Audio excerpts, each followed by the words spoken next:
Hey everybody, how you doing? David Epstein here, and I want to talk to you about what's going on around the world, especially with what's going on in Toronto, Canada.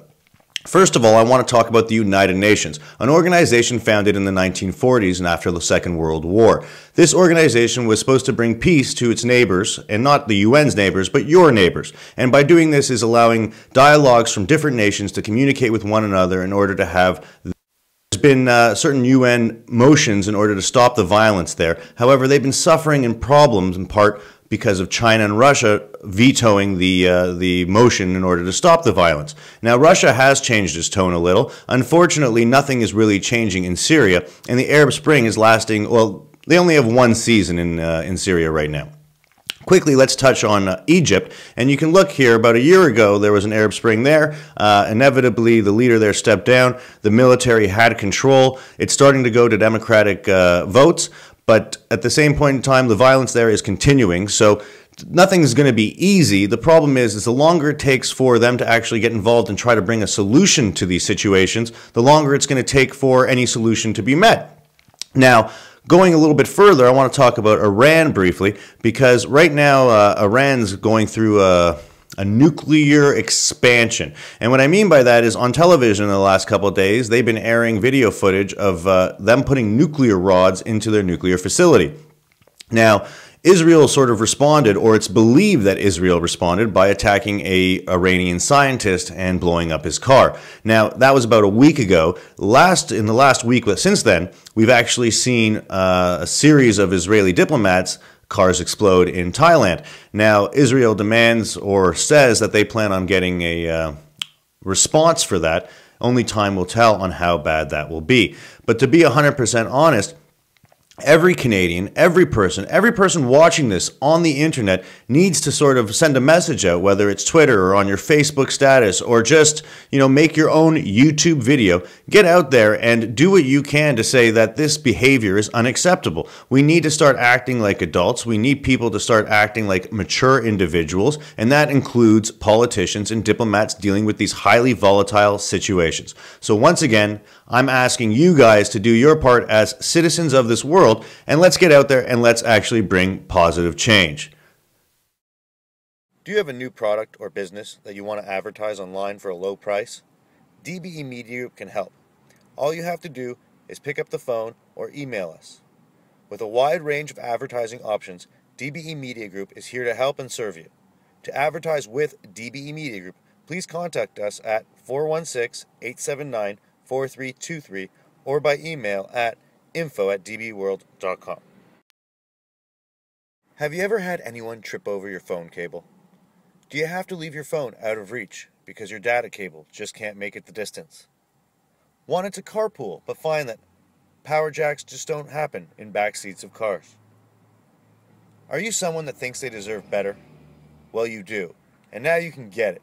datcable.com, the best in data cable solutions. Visit us online. Hey everyone, welcome back. Now I want to talk about what's going on in Toronto. In the last week, we've seen the Union 416 work out a deal with the City of Toronto, and some changes have been made. One of the biggest changes is about a year ago, if you were a member of the City of Toronto's union, you would have 10 years for job security. After you work for the union for 10 years, you get jobs for life. Now, Rob Ford and the current administration have changed that now to 15 years, which is, I believe, a great benefit to the City of Toronto. You can't afford to pay for people that aren't doing their jobs. And by saying to people that no matter what your job quality is, you're going to get to keep your job is basically saying don't bother doing your job anymore. Now, what's important here is that in the next few months, other unions' contracts are going to be coming up too. And the reason this is important is some of these unions are more important to your day-to-day life. And whether or not they get what they want or not is going to result in a strike, a lockout, or the same sort of thing. So the reason why I'm talking about this is because I believe that our present sitting council can actually do something to prove a message to the rest of Canada as a whole. And that's by Rob Ford announcing that he believes in term limits. Now, you might be able to say that Jobs for Life was strapping the city of Toronto financially, and you could say the same thing about no term limits in Canada as a whole. And the reason for this is if you're in Canada and you're an elected official and you're sitting in that position for 10 years, you'd be inclined in your 10 years to work your butt off to prove to your constituents, hey, I'm doing an amazing job here. You want to re-elect me in 4 years. But after you've been sitting there for 12 years and you've had buildings named in your name and this and that put in place, it's very hard for someone who doesn't have your clout to be able to get into the game. And when you're talking about not allowing jobs for people for life because you want new employers to be able to get into the workforce, this goes for politics as well. And at the same point in time, if you are sitting in a certain seat for 12 years, it might put on blinders to you with regards to new issues and other things. You might be more concerned about the past than the future. Now, what's important here is when you vote for your councillor, when you vote for your member of parliament, when you vote for your provincial member of parliament, you have to be intelligent. And we have to start walking away from the party politics in our country. Parties are not geared towards serving the people, only serving themselves. So unless this party does something that is so overwhelmingly beneficial to you and your community, I don't see why you would pick a party over a person. And in the next election, make sure you make the right choice and pick the best possible person to represent you. Have you ever had anyone trip over your phone cable? Do you have to leave your phone out of reach because your data cable just can't make it the distance? Wanted to carpool, but find that power jacks just don't happen in back seats of cars? Are you someone that thinks they deserve better? Well, you do, and now you can get it. datcable.com, the best in data cable solutions. Visit us online. Do you have a new product or business that you want to advertise online for a low price? DBE Media Group can help. All you have to do is pick up the phone or email us. With a wide range of advertising options, DBE Media Group is here to help and serve you. To advertise with DBE Media Group, please contact us at 416-879-4323 or by email at info@dbeworld.com. Hi everybody, welcome back again. Now I want to take a minute to talk to you about what's going on Toronto streets. Now this is a problem that everybody in Toronto faces, whether it's you're driving in a car, you're driving on a bus, you're taking our transit system. And I want to talk about a couple of other things. One of them being that tow truck drivers are trying to get the same rights with regards to the police. And if what this means is if you see a police officer parked in the right-hand lane serving a ticket or doing emergency services on the highway, it's your obligation to pull as far away from that officer to protect their safety. Now, I agree with this. I think it's foolish to put anybody's life in risk when it's unnecessary. So, the problem I have with this, though, is not that the tow truck drivers should be subject to the same rules as police, but everybody should be subject to this rule. When you can do something in your power in order to save lives, you should do it. It shouldn't be up to the Hippocratic oath of doctors in order to say, hey, it's time for us to make the right decisions. So, getting further into this point, I think it's important to talk about what happens when you actually see a police officer behind you and what you should do. Now, what I'm thinking is, if you're driving on the freeway, pulling over on the freeway is very dangerous. These cars are going at speeds of excess of 100 kilometers an hour, and to be honest, the majority of people's reaction times are not Formula One or Formula race car drivers' reaction times. So, what would make sense when you see these lights? Well, if you're on like a freeway, I would suggest getting off the freeway. If you're on a major artery, such as Yonge, Bayview, Bathurst, get off the main street, pull into a parking lot, pull onto a side street. All of these things are ways that A, you're going to take your life and put it out of risk. B, you're going to take the officer's life and put it out of risk. And C, you're providing safety to the community. Because it's not only your life and the officer's life, the person in the car driving who's going to hit you because they're not of the skill set that will allow them to drive safely in those circumstances is now you're reducing this danger to him as well. So what I'm trying to say about that is just be smart when you drive. Get out there, and on this note as well, don't drink and drive. If you've been watching the news lately, you'll see that the Toronto Police Service's head of the RIDE program was suspended yesterday because he arrived to work intoxicated. Now, the question I have is, was he driving there? Do you have a new product or business that you want to advertise online for a low price? DBE Media Group can help. All you have to do is pick up the phone or email us. With a wide range of advertising options, DBE Media Group is here to help and serve you. To advertise with DBE Media Group, please contact us at 416-879-4323 or by email at info@dbworld.com. Have you ever had anyone trip over your phone cable? Do you have to leave your phone out of reach because your data cable just can't make it the distance? Wanted to carpool but find that power jacks just don't happen in back seats of cars? Are you someone that thinks they deserve better? Well, you do, and now you can get it. datcable.com, the best in data cable solutions. Visit us online. Hi again.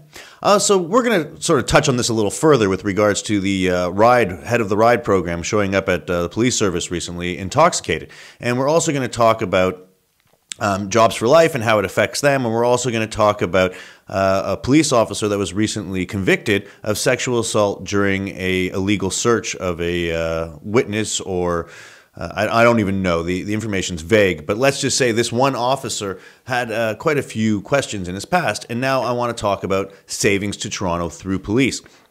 Now, over the G20, there were 9 officers who covered up their badge, 5 officers involved in the Adam Nobody assault, and God knows what else that we are unaware of because the Office of the Independent Police Review Director and the SIU aren't forthcoming with their information to Canadian citizens.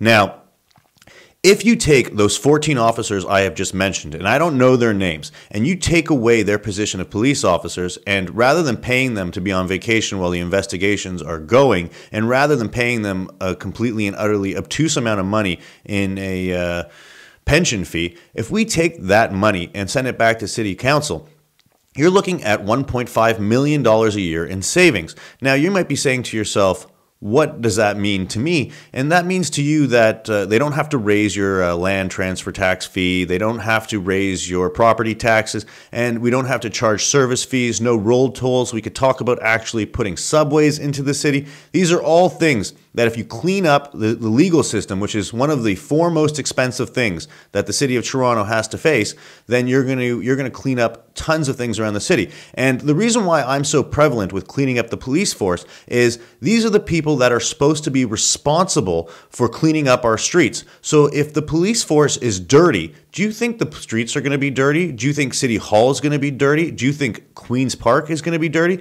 You're probably right. It's a systemic problem that starts at the bottom and the top. Unfortunately, the top are reluctant to change anything. But the one thing that citizens or the will of the people can do is change the bottom. And by changing the bottom, you'll systematically start working it up through the system. Now, how do you do this? Same thing as everything else in this world. You have to talk to your council. You have to talk to your member of parliament. And most importantly is a gentleman who sits as the member of provincial parliament on the Attorney General's office. His name's John Garrison. He has the oversight to basically talk to Dalton McGuinty and bring changes to Ontario that benefit the people. And that's what we have to remember. The police and the prosecutors in Ontario have to stop serving themselves and have to start serving the community. And once this happens, a safer, better Toronto is what we'll get. Have you ever had anyone trip over your phone cable? Do you have to leave your phone out of reach because your data cable just can't make it the distance? Wanted to carpool but find that power jacks just don't happen in back seats of cars? Are you someone that thinks they deserve better? Well, you do, and now you can get it. datcable.com, the best in data cable solutions. Visit us online. Do you have a new product or business that you want to advertise online for a low price? DBE Media Group can help. All you have to do is pick up the phone or email us. With a wide range of advertising options, DBE Media Group is here to help and serve you. To advertise with DBE Media Group, please contact us at 416-879-4323 or by email at info@dbworld.com. Hi. So we're going to finish off today's little report talking about Toronto Transit. Now, the logistics in the city have gone severely downhill, and unfortunately, no one seems to be willing to change it. Now, in the last weeks, we've been hearing about subways versus streetcar lines. Now, our previous administration in the City of Toronto basically said that the only way we're going to actually have a working transit system is by putting in Transit City, which is a series of above-ground rail transit systems. Now, if you look at Ottawa, they plan on building a very similar system as well with LRT lanes. Now, the reason why we need this transit system, and I'm not going to say I'm not for subways. I am so for subways that I want them yesterday. But the truth of the matter is we have to deal with what we can get today and what we'll have tomorrow. And a system like ours is so bad that it damages tourism, it damages people getting jobs outside of their local area. It's just bad. That's the one word we can say. TTC is a three-letter word, bad, okay? Now, if we put in the transit system that Transit City is supposed to bring, this will teach us a lot, okay? We will now have a system that stretches, the majority of Toronto, and we can tell based on the lines of that system which ones are congested and which ones are light. The ones that are congested, we can build subsystems in those areas to start to build rapid transit. As well, a huge advantage to the Transit City idea is I believe that when we do finally build subways here in Toronto, we shouldn't build a young line like the one we have. I'm not saying there's something wrong with it. I'm saying it's amazing for when it was.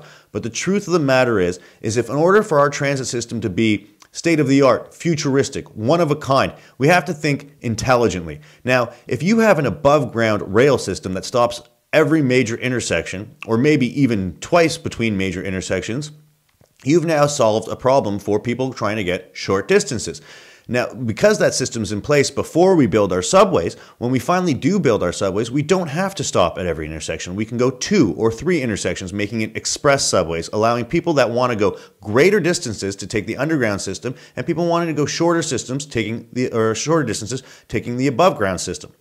Now, this will reduce traffic on any particular laneway. And the reason this is also very visible to people of Toronto is if you're on the Yonge line in the rush hour time period, you will notice that we do need some sort of lane or some sort of transit system to reduce the amount of congestion on the Yonge line. So one lane or one line or one run from a point to another point is not enough. We have to start thinking in the sense that Toronto's growing. Our city is going to be huge before we know it. And in order for us to do what's in the best interest of Toronto's future is to start building today and start planning for tomorrow. Unfortunately, we've been planning for 4 years ago and we're not even building yet. And this is going to lead to another 5 years from now of debate. We're going to see the Pan Am Games come and go, and nothing's going to change. We're not going to have a better transit system. We're actually going to be probably suffering from a little bit more debt brought on by the games. That's not a guarantee, but it is probably more than likely what's going to happen. So what I'm telling you guys out there is rather than fighting Transit City, let's just get something done. Tell them to expedite Transit City. And when it doesn't work properly, then let's build subways to fix it. And to be honest with you, the only way Toronto Transit is ever going to get done is if the people of Toronto, which we have been doing, rally to actually bring change. And hopefully this summer we'll actually start to see maybe the Occupy movement occupying the subway system in order to say, hey, it's about time that we get transit in Toronto. See you guys next time.